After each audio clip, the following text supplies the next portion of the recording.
In early 1968, United States Marines fought the North Vietnamese Army in one of the most bitterly contested battles of the Vietnam War.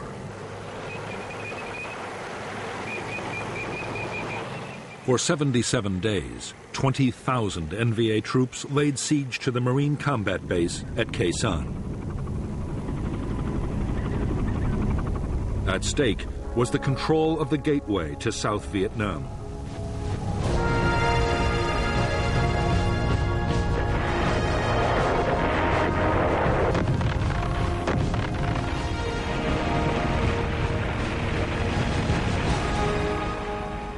The siege of Khe Sanh was the longest single battle of the Vietnam War. It was also one of the most violent.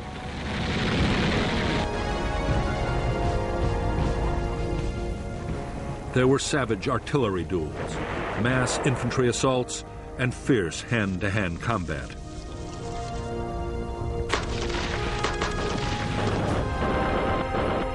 Khe Sanh also saw the most concentrated tactical bombing campaign in history, as the Americans used massed air power to try and break the siege.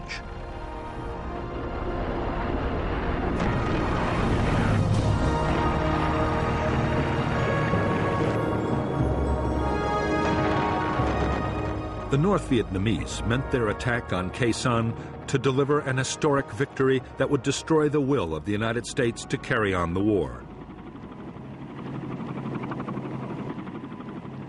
In fact, in spite of immense sacrifice, the North Vietnamese army would fail.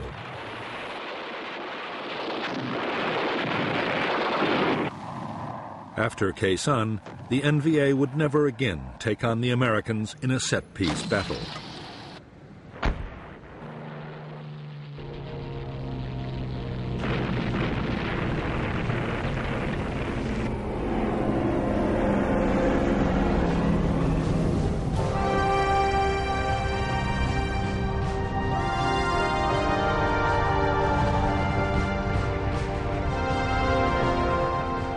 In March 1965, 3,500 U.S. Marines had been the first American combat troops sent to South Vietnam. Their orders were to defend an air base at Da Nang, but their mission didn't stay defensive for long.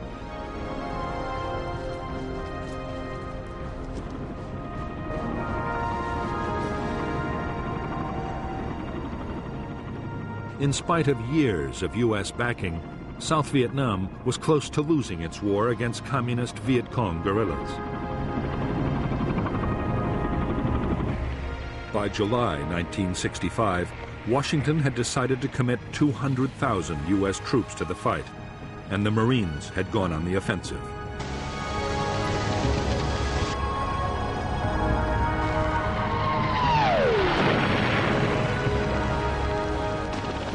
American commanders saw their role as taking on the Viet Cong's big units, the battalions and regiments.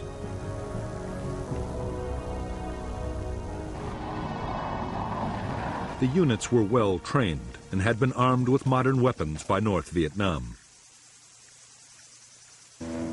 Increasingly, the NLF's war was controlled from the north, and North Vietnam had already begun to send its own troops to fight alongside the guerrillas.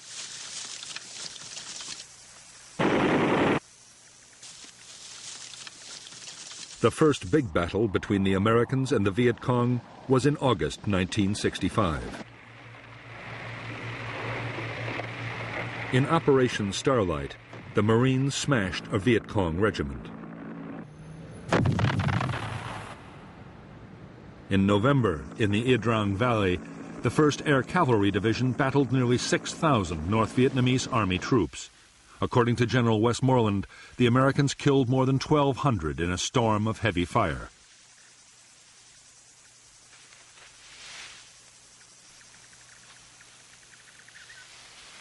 American commanders were buoyed up by their apparent success on the battlefield. More such victories would quickly force the Viet Cong to give up their campaign. The optimism did not last long.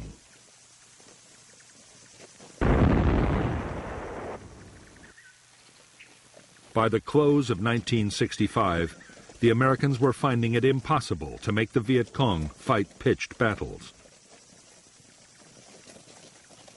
Meantime, U.S. casualties were rising fast from ambushes, booby traps, and surprise attacks.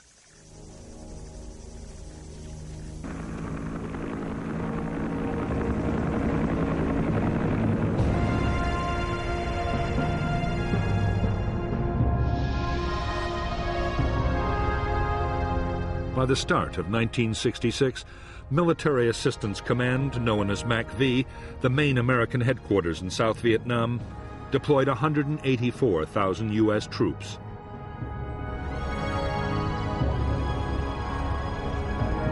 Army units were concentrated in the Saigon area, in a strip along the Central Coast, and in the Central Highlands.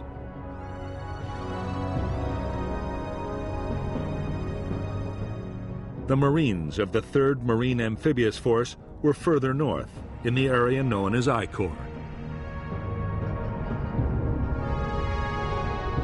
I Corps bordered the demilitarized zone separating North and South Vietnam.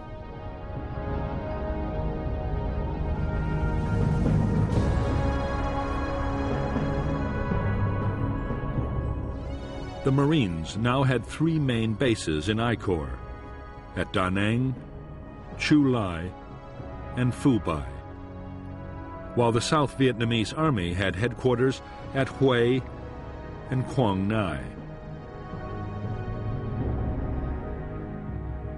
The threat came from NLF battalions in the countryside and the border areas, the North Vietnamese Army on the demilitarized zone, and from tens of thousands of local NLF inside the heavily populated coastal belt.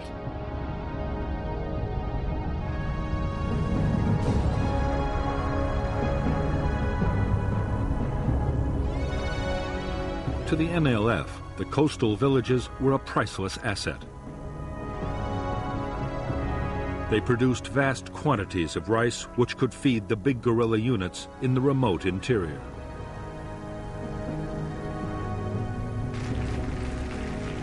They also produced large numbers of recruits.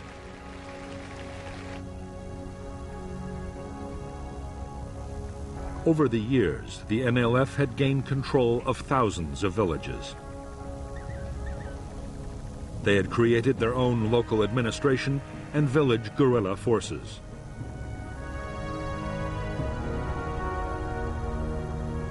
The villages also played host to the big units as they passed through on operations.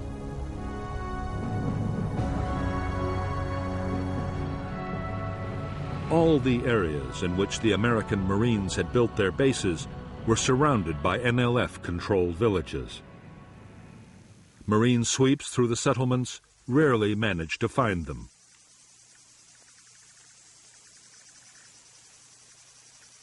Viet Cong tactics were to pull out the main guerrilla forces and officials, leaving only snipers and booby traps behind.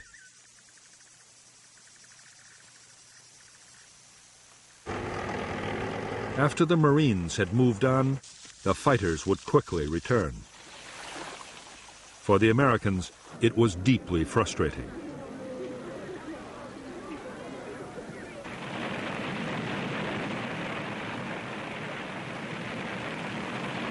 The Marines were forced to think again about how they could fight this new and unsettling kind of war.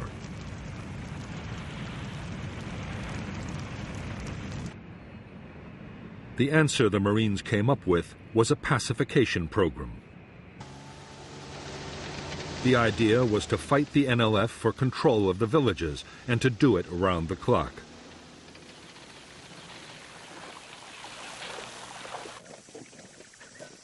Squad and company-sized units patrolled vigorously and mounted constant ambushes.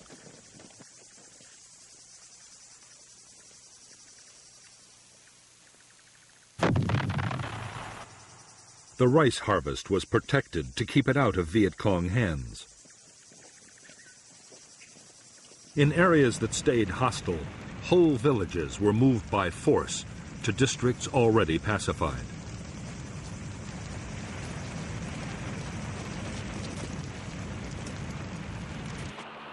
The Marines' aggressive military tactics were combined with persuasion.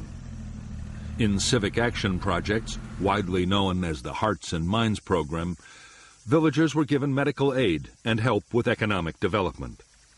The Marines claimed the policy was highly successful and helped bring more than 1 million people under government control. However, in reality, it was just an illusion, and the NLF still managed to infiltrate these areas, which continued to abound with sympathizers.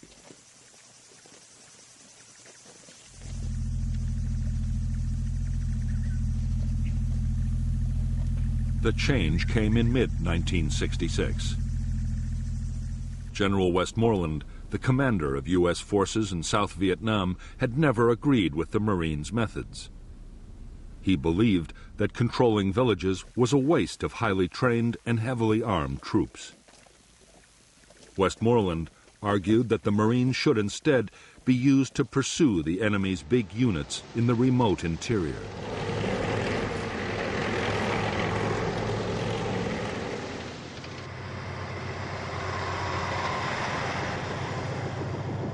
In fact, events would soon force the Marines to reduce their whole pacification effort. Civil unrest erupted between South Vietnamese factions right across the country.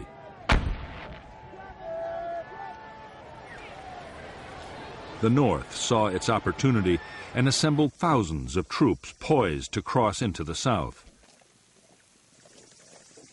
It was a threat the Marines could not ignore.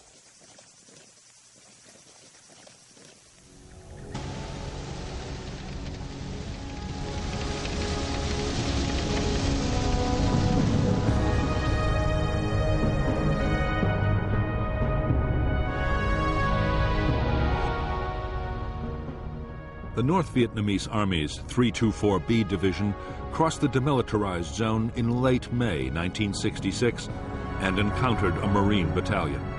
The NVA held their ground, and the largest battle of the war to date broke out near Dong Ha. General Walt moved most of the 3rd Marine Division north, 5,000 men in 5 battalions.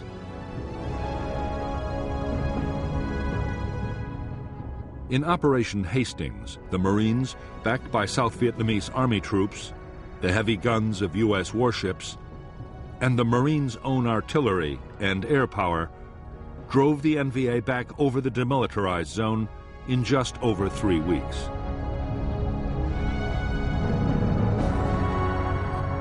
Because the Marines were forbidden to cross the demilitarized zone into North Vietnam, the 324B Division, along with elements of 2 more divisions, were able to regroup and return to the south almost at once. The Marines were forced to mount Operation Prairie, which tied up 11 battalions, nearly 10,000 troops, for a full 10 months.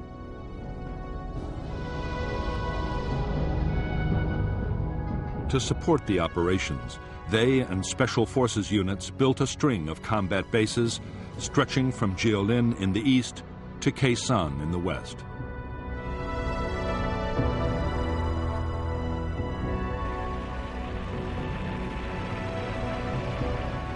Casualties on both sides were heavy in Operations Hastings and Prairie.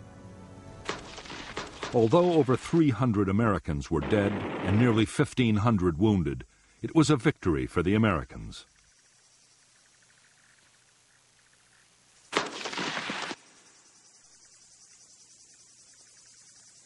However, the NVA divisions had not been beaten.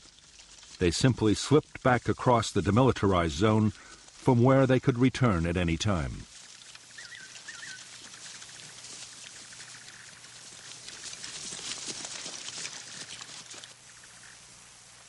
The Marines now had little choice but to keep strong forces in the area. As the Americans had expected, in the first months of 1967, North Vietnamese Army units once more began infiltrating into the south.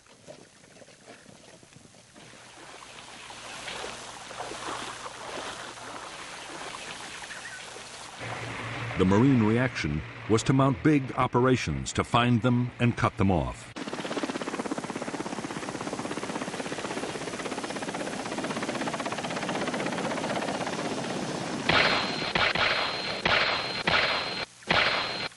Both sides were determined to control the hilltops dominating the valley trails.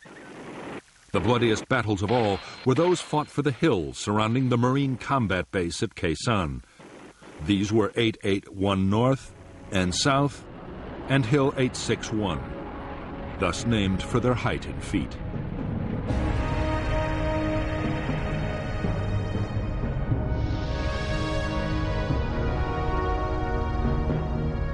American bases below the demilitarized zone were strung out along Route 1 and Route 9. The command center was Dong Ha, while Camp Carroll and the Rock Pile were artillery bases with long-range heavy guns. On the western end of Route 9, Long Vei, a special forces camp, and the Marine base at Khe Sanh were particularly important. They dominated North Vietnamese infiltration routes into the south from the demilitarized zone and from Laos.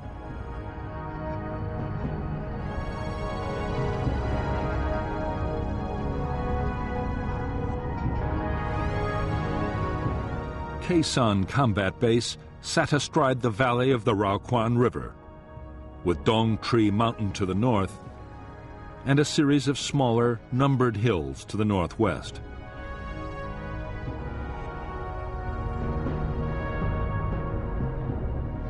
In April 1967, elements of the NVA 325C Division moved onto Hills 881 North and South and Hill 861 and stormed a signal relay station atop Hill 950. They built fortifications and placed artillery to support the main effort. An infantry assault by all three of the division's regiments, more than 5,000 men. The base at Khe Sanh had been defended by only a single company of Marines. But now, American strength was raised to 2 battalions with more artillery. By May 5th, after violent battles, the Marines had seized all 3 key hills. The battered North Vietnamese division pulled back over the demilitarized zone and across the Laotian border.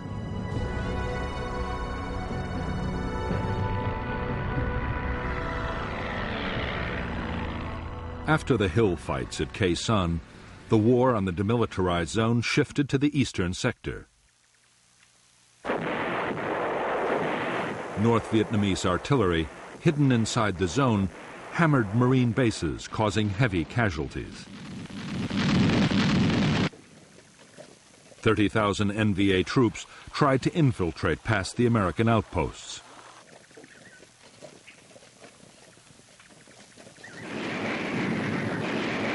In July 1967, there was heavy fighting near Con Thien, killing 1,300 NVA troops.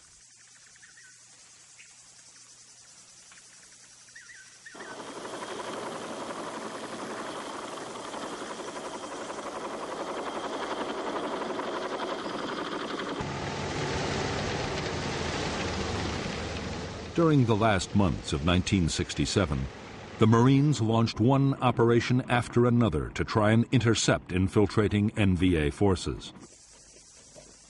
It was no easy task. The terrain was rough. There were never enough helicopters, and poor weather often shut down air operations. Meanwhile, powerful NVA units were once again massing in the hills and forests around the Khe Sanh combat base.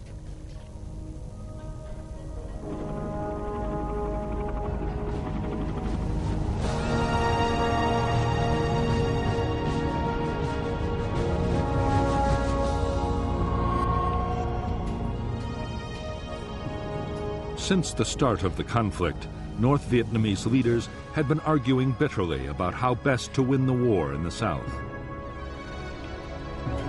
The president, Ho Chi Minh, was by now aging and in poor health, but he still had enormous influence.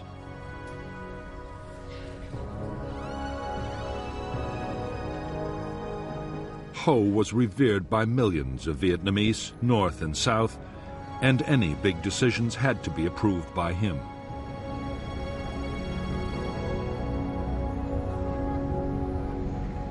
For the last 2 years, Ho had supported a cautious approach to fighting the war.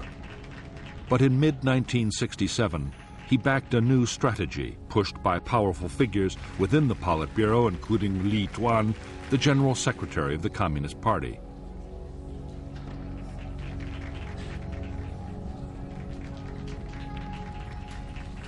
The plan was to mount an all-out offensive against the cities and towns of the South.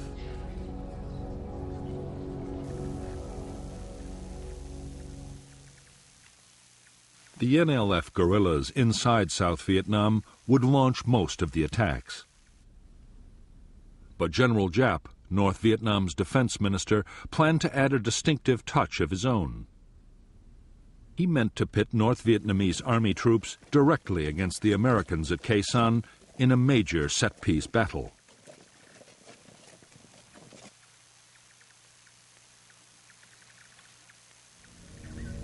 He would even direct the attacking forces himself.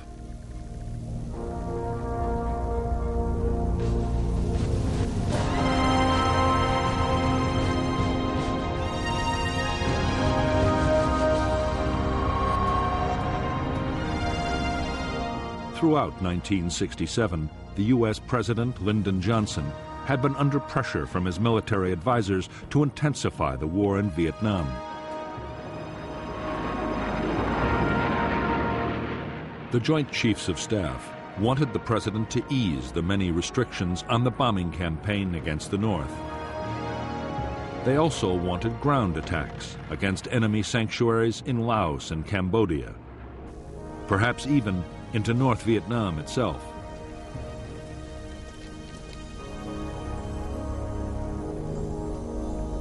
Without such measures, they could see no prospect of victory soon.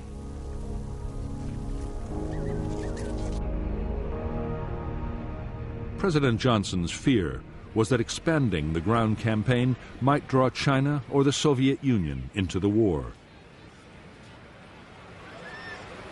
He also faced problems at home. The anti-war movement was already growing, and a wider conflict might turn the American people completely against the whole effort.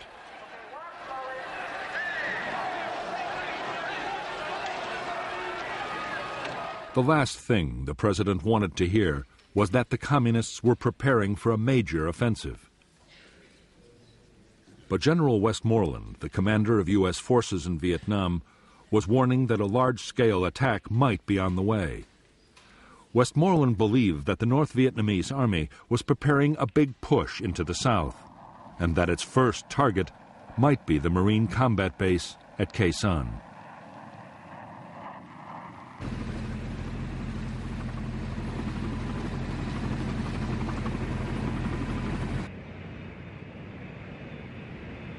Although the president and his advisors were deeply worried by the news, Westmoreland himself was optimistic. He believed he had the forces to deal with any threat, and a massive enemy offensive might be the opportunity he'd been waiting for.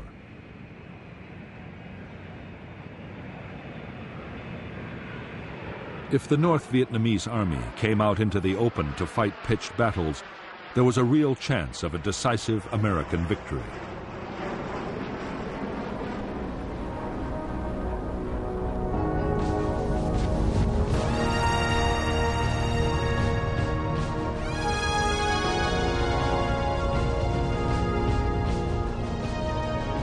For the North Vietnamese army and its commander, General Giap, attacking the Americans at Khe Sanh promised a whole series of benefits.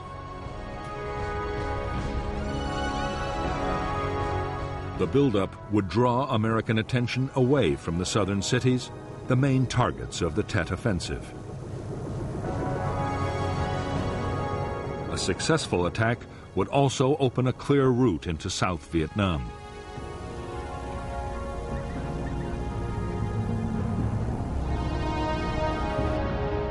A victory at Khe Sanh might also bring another, even more valuable prize: The U.S. Marines defending the base were an elite force, and crushing them might damage American morale beyond repair. In 1954, 13 years previously, General Giap had inflicted just such a defeat on French colonial forces at Dien Bien Phu.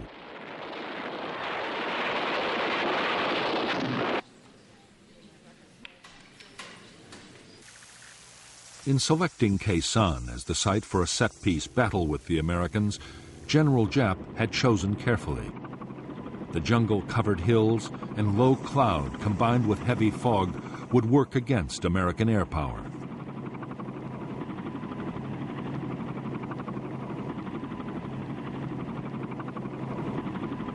And while his own troops were close to supplies and reinforcements, the Americans could be cut off from any outside help.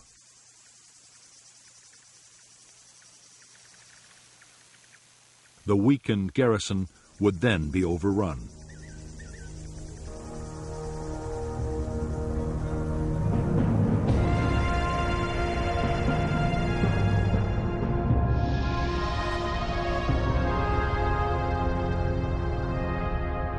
From March 1967, the Americans had succeeded in sending heavily armed convoys down Route 9 to Khe Sanh. However, in July, an attempt to get long-range artillery to the combat base was blocked by North Vietnamese ambushes.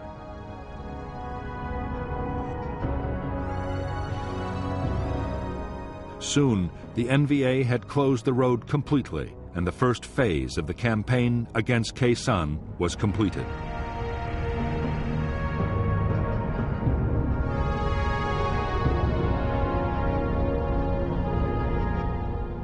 The next stage in the North Vietnamese plan was to deploy infantry north and west of Khe Sanh. The units to the north would capture the hills overlooking the base and place artillery to bombard the Americans and destroy their airfield.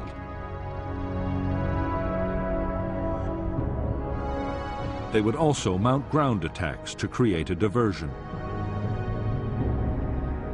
The western units would capture Long Vây Special Forces Camp and Khe Sanh Village, and then mount a massive assault to take the Marine combat base from the south.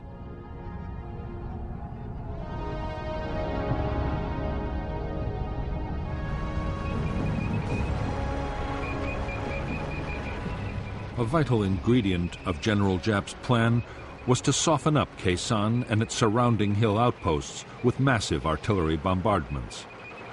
It was vital to prevent American aircraft from finding and destroying the guns, mortars, and rocket batteries before the attack.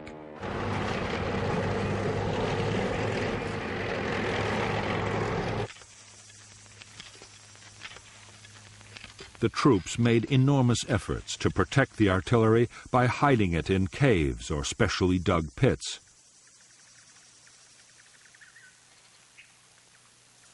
They sighted huge numbers of anti-aircraft guns to drive away inquisitive reconnaissance planes, while everything was hidden by elaborate camouflage.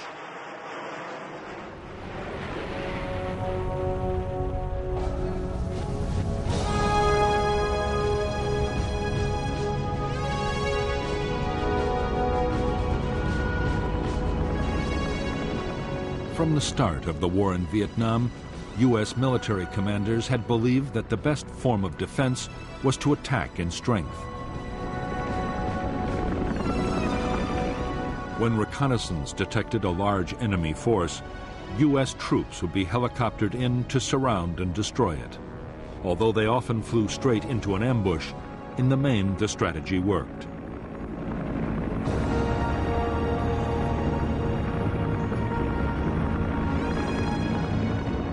The problem with the American tactics was that they needed ever-increasing numbers of troops and helicopters.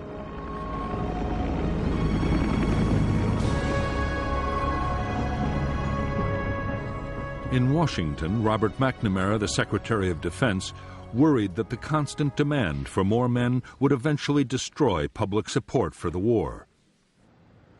Throughout 1967, McNamara had pushed for a strategy that would reduce the need for manpower. One proposal in particular McNamara adopted enthusiastically. The idea was to clear a line along the demilitarized zone and build an electronic barrier to stop enemy infiltration from north to south. The plan, called the Strong Point Obstacle System, was expected to cost $1 billion. To U.S. troops on the ground, it made no sense. They christened it McNamara's Line.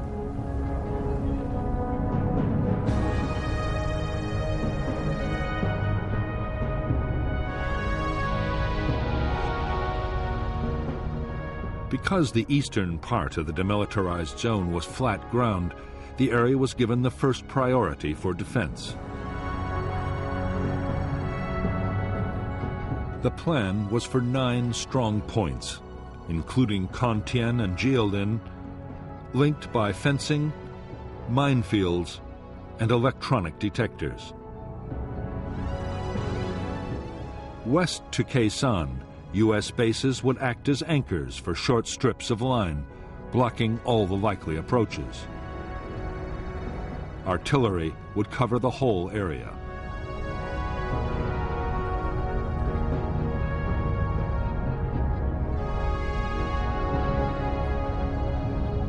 By the end of 1967, the eastern part of the Strong Point Obstacle System was almost complete.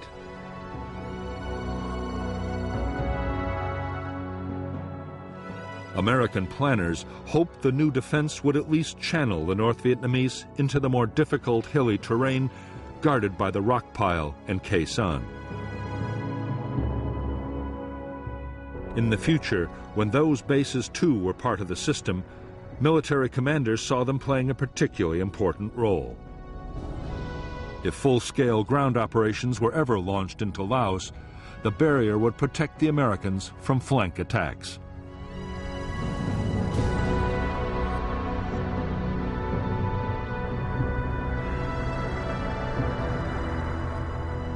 The Strong Point Obstacle System was deeply unwelcome to U.S. commanders in the area. Building just the eastern part imposed a heavy burden on the Marines. The line was soaking up vast amounts of material and manpower, restricting offensive operations. Worst of all, the construction work and the transport supplying it were sitting targets for North Vietnamese gunners.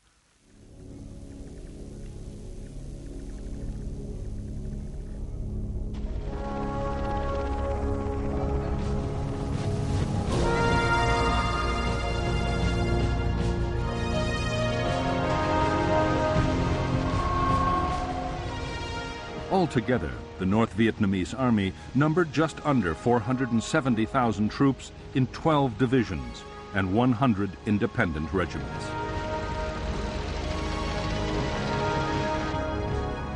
There was also a small navy for coastal patrol and an air force to defend against American bombing raids, together with an air defense missile force.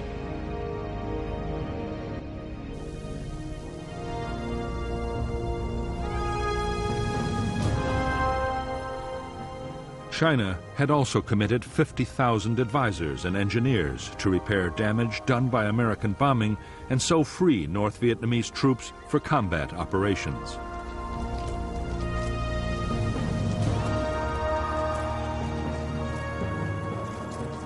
By now, the NVA had taken over all military activity in the northernmost parts of South Vietnam, and 102,000 NVA troops were available to fight in the south.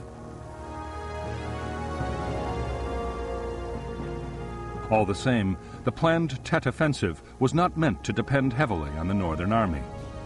The southern guerrillas, the Viet Cong, would do most of the fighting, and just over a quarter of NVA units in the south were to be committed to Tet.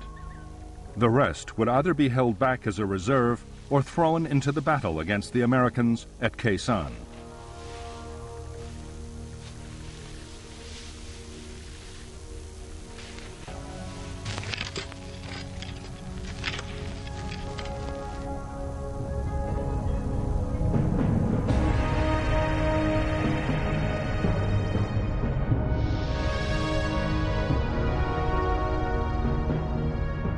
By the start of 1968, the North Vietnamese Army had more than 40,000 men positioned near the border with South Vietnam.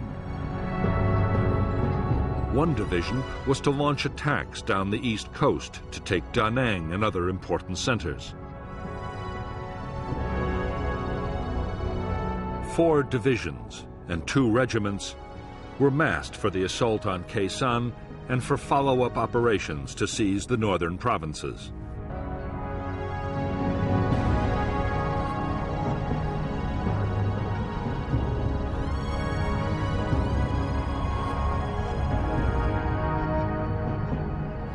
North of Khe Sanh was the 325C Division, with 3 regiments and a battalion. The elite 304th Division was south of the base. The besieging forces were supported by 3 artillery formations and anti-aircraft units, while a regiment handled resupply from the north.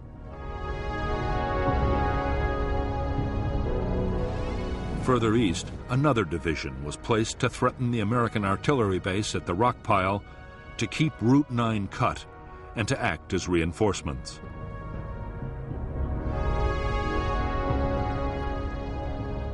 A small number of tanks were also positioned west of Lang Vây.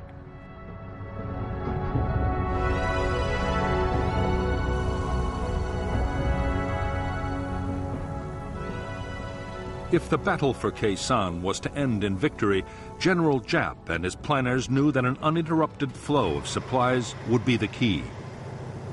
The experience in 1954 of fighting the French at Dien Bien Phu had taught him the value of ensuring continuous supply long before the final storming of the enemy base. He was determined to repeat his achievement at Khe Sanh.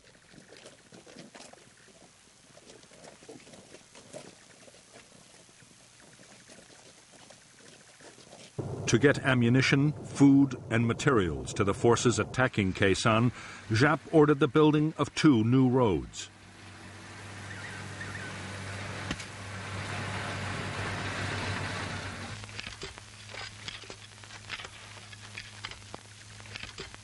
They were soon detected by the Americans, who named them the Santa Fe Trail.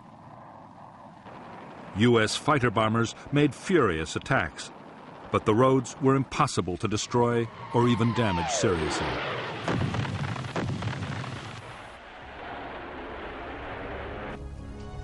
The Santa Fe Trail was heavily camouflaged and fully equipped with bunkers, storage depots, and way stations. The roads were protected by heavy anti-aircraft cover. Already, supplies had been built up near Khe Sanh for between 60 and 90 days of sustained combat.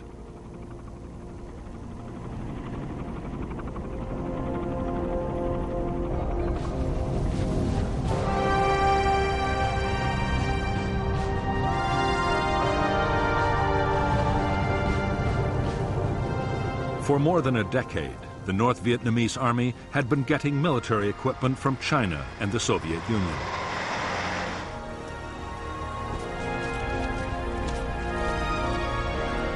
The best NVA divisions were extremely well armed.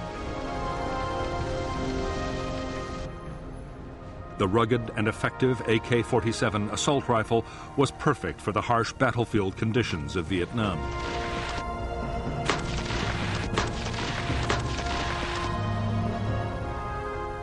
Infantry units had large numbers of machine guns and RPG-7 anti-tank grenade launchers.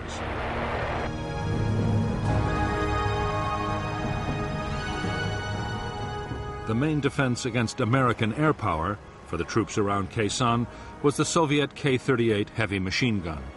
Near special installations, the NVA anti-aircraft units were armed with 37mm anti-aircraft cannons, a menace even to the fastest American jets.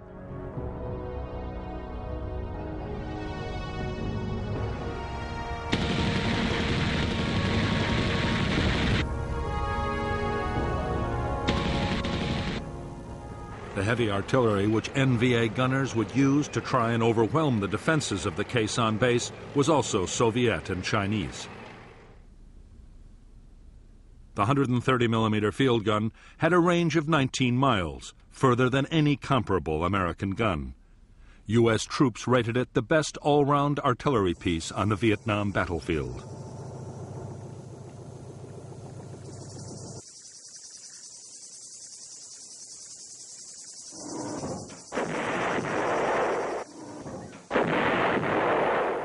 The guns would be reinforced by huge numbers of rockets and heavy mortars.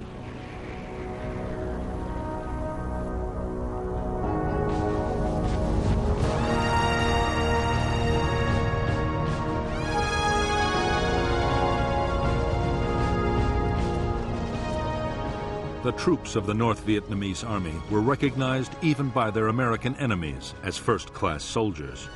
They were extremely well-trained and disciplined.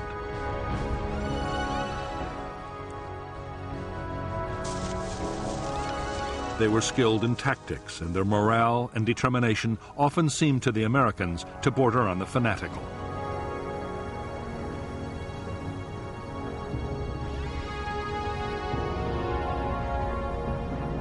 In fact, during 1967, as losses soared, North Vietnamese Army morale had slumped badly. Desertion threatened to become a real problem. The grueling trek from home bases to distant Khe Sanh had also taken its toll.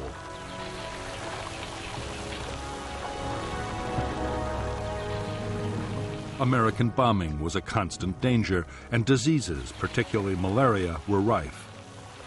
Most of the NVA soldiers who were massing to attack Khe Sanh were from the coastal lowlands of North Vietnam and found life a misery in the sodden, insect-infested jungles, as did their enemy.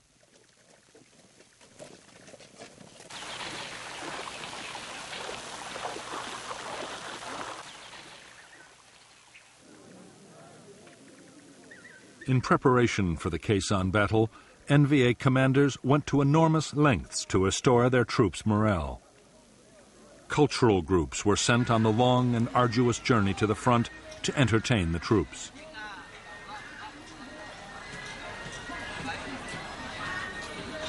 The message was simple and was reinforced at every opportunity by political officers.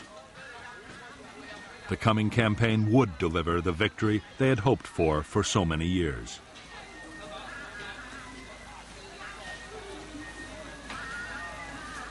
The propaganda effort worked well. In the final weeks before the offensive, desertions from the North Vietnamese Army fell dramatically.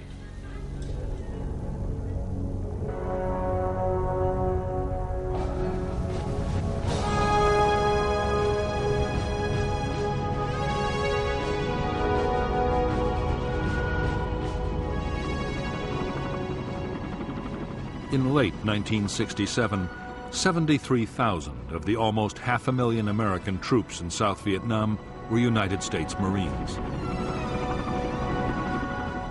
They were under the command of the U.S. Navy Pacific Fleet Headquarters in Honolulu, but operational control was with General Westmoreland's Military Assistance Command in Saigon.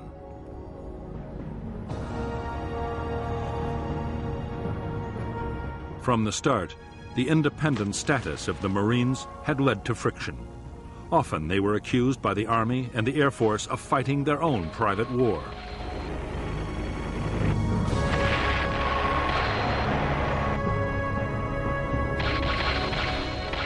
Since Lieutenant General Robert Cushman had taken over as Marine commander in June 1967, he and Westmoreland had argued continuously over how the Marines should best be used.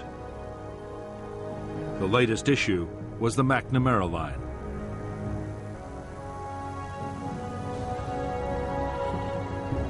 The idea was strongly opposed by the Marines, but Westmoreland had become a strong supporter.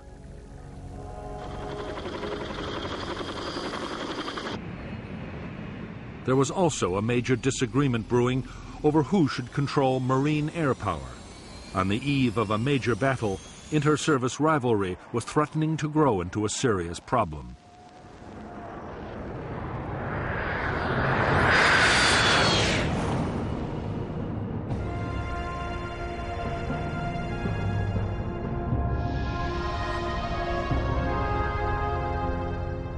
All American units in I Corps were commanded by the 3rd Marine Amphibious Force with its headquarters at Da Nang.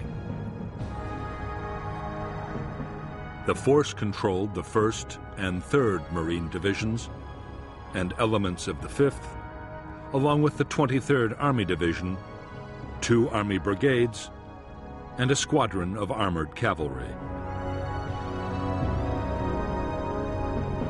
The South Vietnamese Army deployed 2 divisions and an infantry regiment in I Corps, and there was also a brigade of Korean Marines.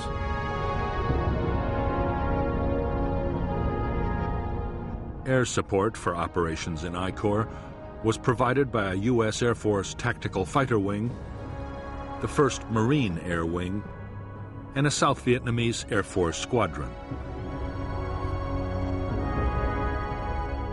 U.S. Navy aircraft were stationed on the carriers of Task Force 77, while 3 wings of B-52 bombers were also on call from Thailand and Guam in the Pacific Ocean.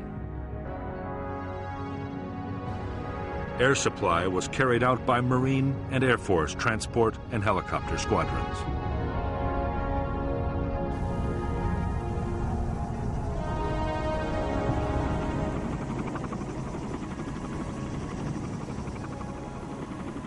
As more than 100,000 men, half of all U.S. combat units in South Vietnam, had been concentrated in I Corps, the supply system had been strained to the limit. On the DMZ alone, ammunition consumption was running at 25,000 artillery shells a month. The Marine supply lines stretched from the United States to Okinawa in the Pacific and on into Vietnam.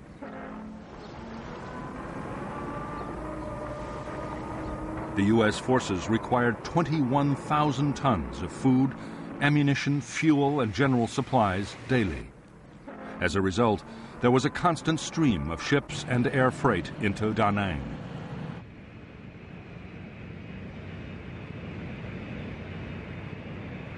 Getting the supplies to where they were needed was a massive job. Vietnam was the first war to see computers used to control supplies. The requisitioning system handled over 80,000 different items, from boots for the men to spares for helicopters.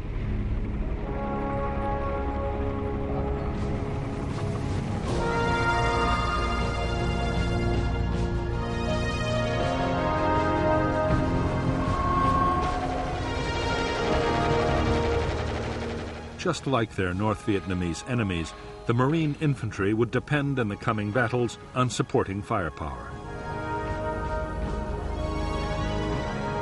They had large numbers of medium and heavy mortars.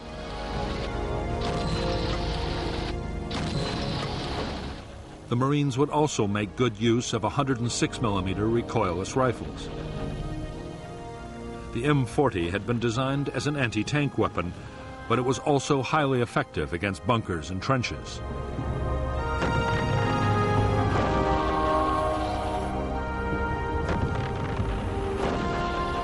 Marine bases always had their own standard 105mm artillery pieces.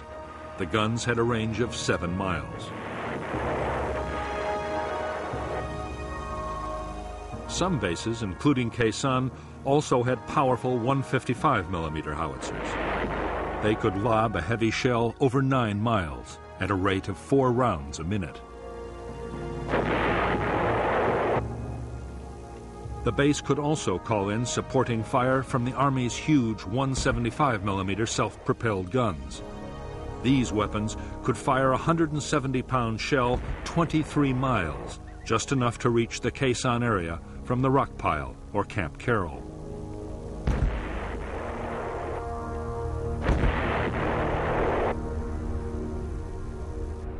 Support from aircraft was much less reliable than artillery. Air operations could be shut down completely by bad weather. But in the right conditions, fighter bombers could bring devastating firepower to the battlefield. A-4 Skyhawks, operating from carriers in the Tonkin Gulf or from marine airfields, could be over the Khe Sanh area in less than 30 minutes with 1.5 tons of bombs.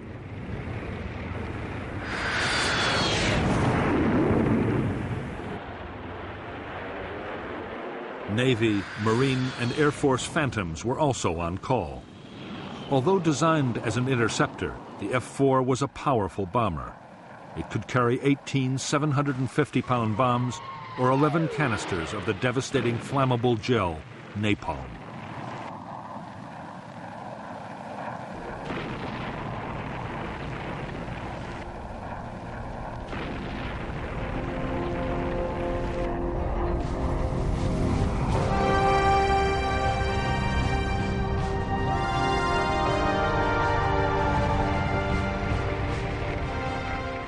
As an elite formation which could attract recruits of the highest quality, the United States Marines had for years been an all-volunteer force.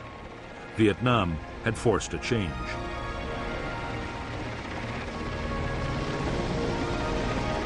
Restricting tours of duty to 13 months and the steady accumulation of casualties meant the Marine Corps had to take in draftees. Around 20,000 men had been drafted in by the end of 1967.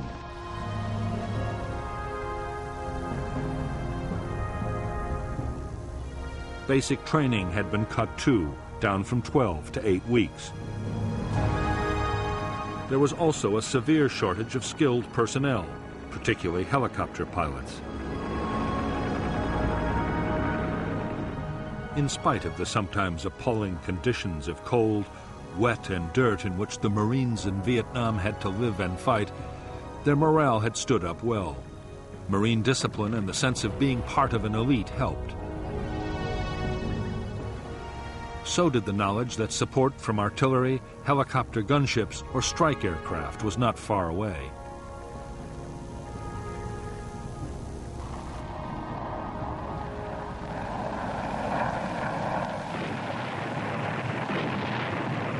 But nothing helped the morale of the men as much as the superb medical evacuation and treatment system.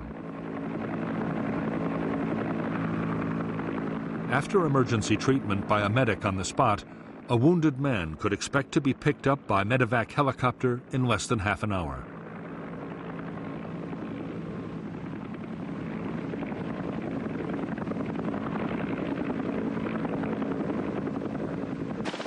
The crews of evacuation helicopters were among the most admired troops serving in Vietnam.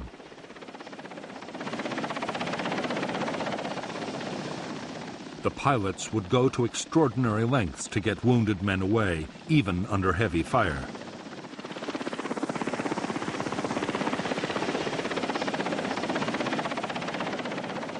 In I Corps, evacuation was to one of 3 field hospitals or to the main hospital at Da Nang. There were also 2 fully equipped Navy hospital ships, each with more than 500 beds. So effective was the Marine medevac system that 99% of evacuated Marines survived their wounds.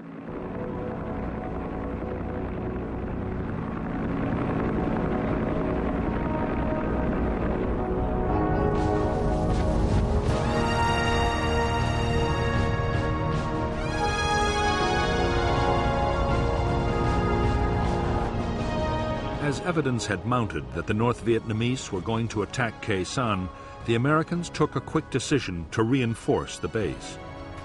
By the close of 1967, the 3rd Battalion of the 26th Marines had arrived to boost the garrison.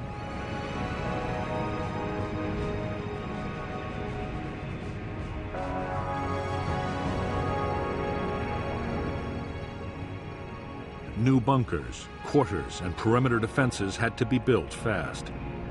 Building materials that were meant for the McNamara Line were quickly diverted to Khe Sanh. Only days after the new Marine unit had arrived at Khe Sanh, it launched a major search and destroy operation towards the border with Laos.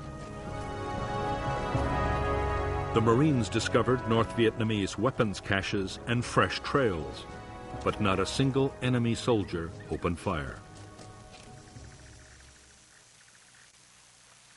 Unknown to the Americans, the 30,000 NVA troops all around were under strict orders to avoid all contact.